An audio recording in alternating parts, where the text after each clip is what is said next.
Assalamu alaikum, dear lovely audience. Welcome to my another moto blog. আজকের আমি long ড্রাইভে বের হয়েছি, এই জন্য মূলত ভিডিওতে আসলাম। আশা করি আজকের ভিডিওটা আপনাদের ভালো লাগবে, আপনারা এনজয় করবেন। দেখেন আজকে যে এনভায়রনমেন্টটা, এটা হচ্ছে অনেক সুন্দর একটা এনভায়রনমেন্ট। আজকে আমি কিছু ইম্পর্টেন্ট ইস্যু নিয়ে, ইম্পর্টেন্ট টপিক নিয়ে আপনাদের সাথে আলোচনা করতে যাব। সেটা হচ্ছে যে আমাদের সমাজে কিছু জিনিস খেয়াল করলে আপনারা বুঝতে পারবেন যে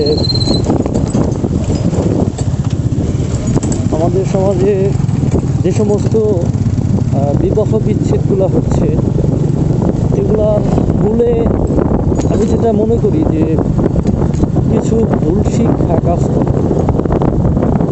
ভুল শিক্ষা বলতে আমি বোঝাচ্ছি যে ছেলে এবং মেয়ে, তার স্বামী স্ত্রী যারা, এদের ভিতরে কিছু শিক্ষার ঘাটতি থাকে, যার কারণে এদের মাঝে বিবাহ বিচ্ছেদগুলো হয়ে থাকে।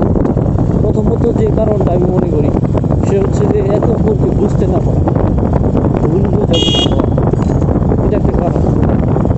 এবং আমরা আমাদের সমাজের দিকে যদি খেয়াল করি, সেটা হচ্ছে যে একজন মেয়ে যখন সে বউ হয়ে আসে, তখন সে চায় যে সে আলাদাভাবে একটা সংসার গঠন করবে।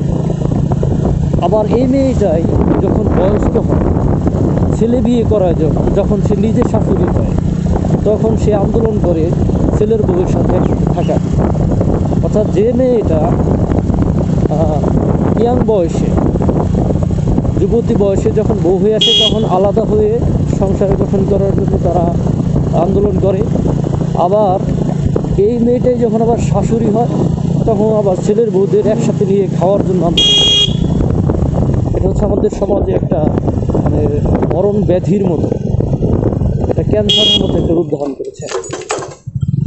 আমার ছোট্ট মস্তিষ্কে, আমার এই ছোটো মাথায় আমি যেটা বুঝতে পারি সেটা হচ্ছে যে আপনি যখন একটা ছেলের বউ হয়ে যখন একটা বাড়িতে আসলেন, তখন আপনি যে মানুষটার মাধ্যমে আপনি ওই বাড়িতে আসছেন, অর্থাৎ আপনার স্বামী, এই স্বামীটা আপনি কোথায় পেলেন? এই স্বামীটা কারণ আপনি কারো সন্তান। এই স্বামীটাকে কেউ না কেউ তো না খেয়ে দিয়ে বড় করেছে, খাইয়েছে, সেবা যত্ন করেছে, আদর যত্ন করে বড় করেছে।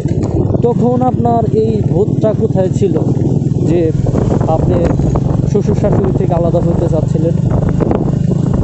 আর এখন আপনার নিজের সন্তান হয়েছে, আপনি নিজে মা হয়েছেন, এখন আপনি আন্দোলন করতেছেন যে ছেলের বউকে নিয়ে একসাথে খাওয়া, একসাথে থাকা। এটা হচ্ছে আপনাদের মানসিক মানে সমস্যার একটা জ্বলন্ত কারণ, উদাহরণ বলা যায়। আগে নিজেদেরকে পরিবর্তন করতে হবে। আবার যারা শাশুড়ি যারা আছেন, এরা আবার করেন কি, যে ছেলের বউদেরকে নিয়ে একসাথে খেতে চান। আবার ছেলের বউ এরা যদি একটু ভুল করে, সেটাকে আমরা বড় বড় আকারে আমরা প্রকাশ করি। একটু দেরি করে ঘুমে থেকে উঠলে পুরা বাড়ি মাথায় নিয়ে ফেলেন। আবার রান্নায় একটু যদি লবণ বেশি হয়ে যায়, চিল্লাফাল্লা শুরু করে দেন। সেবা যত্নে একটু ত্রুটি হলে আপনারা ছেলের বউকে নানান রকমভাবে, মানসিকভাবে, শারীরিকভাবে আপনারা তাদেরকে অপমান অপদস্থ করার চেষ্টা করেন। এই যে একটা আপনাদের ব্যাড হ্যাবিট, খারাপ একটা অভ্যাস, এই অভ্যাসটা আপনারা কোথায় পেয়েছেন? এটা তো কোনো ভালো মানুষের কাজ হতে পারে না। আপনার ছেলের বউ কারো না কারো তো মেয়ে, কারো না কারো তো কলিজার টুকরা, আদরের খনি বলা যায়। তারাও তো না খেয়ে আপনার ছেলের বউটাকে তারা খাইয়েছে, তারাও তো মানুষ করেছে। তাহলে এই যে আপনার ছেলের বউকে নিয়ে একসাথে খেতে চান, আবার নানান রকম একটু ছোট ভুল করলে ওটাকে বড় আকারে প্রকাশ করেন, এই ধরনের মন মানসিকতা আপনাদের পরিবর্তন করতে হবে।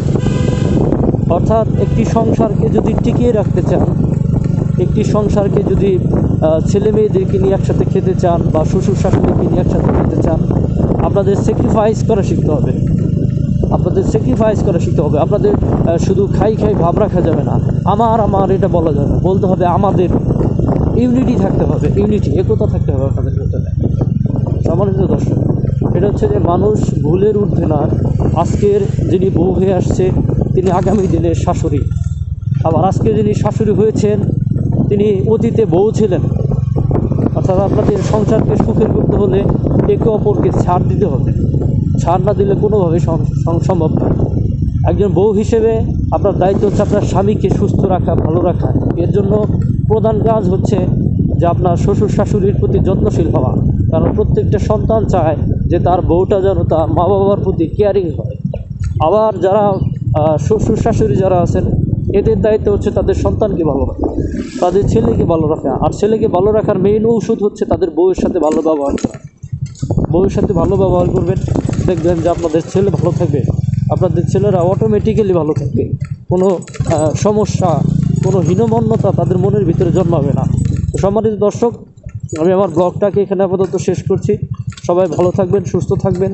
দেখা হবে পরবর্তী কোনো ব্লগে।